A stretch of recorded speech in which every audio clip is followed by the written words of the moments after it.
Teman-teman, kali ini saya ingin menjelaskan tentang tipe font berdasarkan karakter logonya, teman-teman. Jadi maksudnya adalah, semisal contohnya sederhana seperti ini, teman-teman.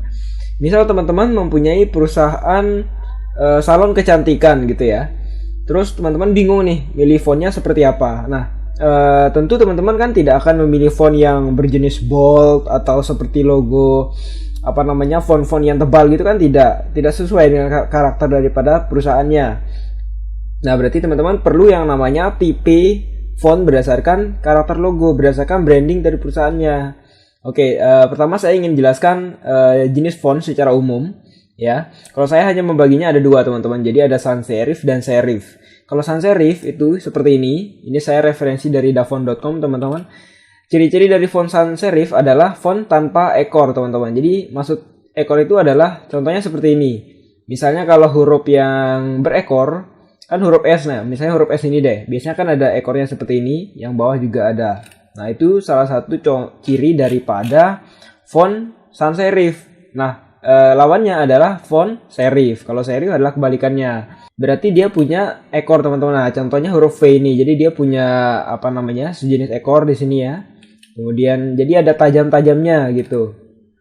Itu adalah font serif. Nah, untuk font-font lainnya ini hanya pengembangan saja, teman-teman. Seperti misalnya script ya.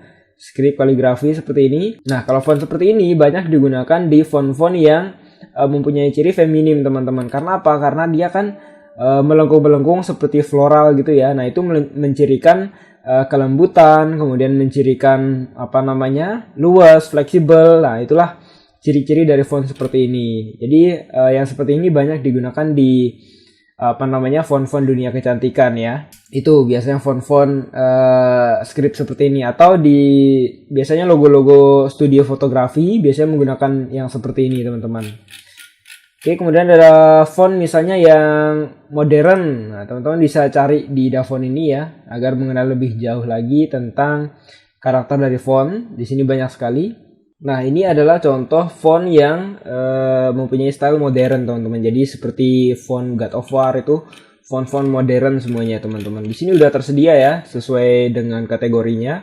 Kemudian ada juga font-font yang bertipe kids ya, seperti ini, masuk kategori fancy, kartun seperti ini, teman-teman. Oke, mungkin saya akan langsung ke contoh dari logo yang menggunakan tipe-tipe font berdasarkan karakternya ya.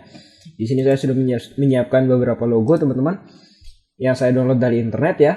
Jadi logo yang pertama ini adalah logo tentang otomotif, yaitu logo car ya. Namanya itu Bentley. Nah, ini kan kalau kita lihat jenis fontnya adalah sans serif, teman-teman. Jadi tanpa ekor ya. Kalau kita lihat fontnya, saya zoom ya. Nah, ini fontnya kan tanpa ekor, teman-teman. Karena apa? Karena logo mobil seperti ini, logo otomotif seperti ini cenderung biasanya menggunakan logo-logo yang bersifat tidak banyak tidak banyak lekukan, jadi dia bersifat kaku karena dia mempertahankan elegannya seperti itu. Kemudian ada contoh logo lagi yang ini, kalau yang ini adalah logo klasik, teman-teman. Nah, biasanya logo klasik itu campuran, teman-teman. Kebanyakan sih menggunakan logo sans serif ya. Tapi ada juga yang mencampurnya dengan logo-logo yang seperti ini ya. Kalau di sini termasuk kategori foreign look maksud saya ya. Jadi foreign look akan seperti ini. Jadi biasanya font-font seperti ini tuh mencirikan daerah ya. Misalnya font Afrika gitu biasanya mempunyai style-style tersendiri. Itu kalau logo yang klasik seperti ini. Karena dia kan biasanya mencirikan suatu daerah atau suatu tradisi gitu ya. Kemudian ada logo berikutnya ya. Ini logo yang kids ya. Jadi looknya lucu gitu. Ini biasanya digunakan untuk logo-logo yang audiensnya itu adalah anak-anak, teman-teman. Itu logo kids biasanya menggunakan banyak warna juga seperti ini. Sesuai dengan karakter dari anak-anak kan mempunyai kalau anak-anak itu kan punya banyak imajinasi, mempunyai banyak warna. Jadi disesuaikan dengan karakter daripada branding logonya sendiri, teman-teman. Kemudian ada logo ini. Kalau logo sport, biasanya logo sport itu menggunakan font-font seperti ini. Kalau ini masuk font jenis jersey ya. Fontnya seperti ini. Jadi sport banget gitu ya. Tidak melekuh-lekuh, tapi dia benar-benar semangat, berani, tegas gitu ya. Nah, itu biasanya font-font digunakan untuk logo e-sport seperti itu, teman-teman.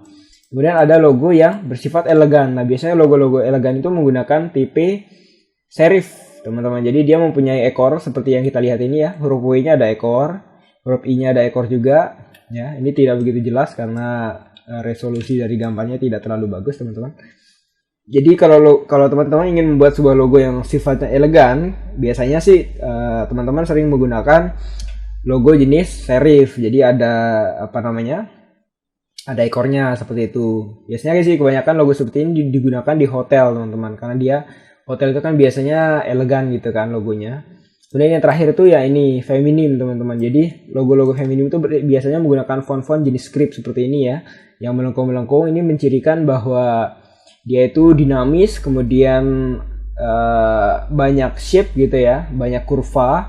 Itu salah satu ciri daripada logo yang bertipe feminim, teman-teman. Nah, dari semua penjelasan tadi, tidak menutup kemungkinan juga ada logo yang misalnya logonya yang seharusnya feminim menggunakan font yang serif saja. Itu tidak menutup kemungkinan, teman-teman. Yang saya jelaskan tadi itu hanya sebagian besar saja. Kebanyakan desainer menggunakan seperti itu, teman-teman. Oke, mungkin cukup sekian ya penjelasan singkat dari saya. Semoga bermanfaat. Wassalamualaikum warahmatullahi wabarakatuh.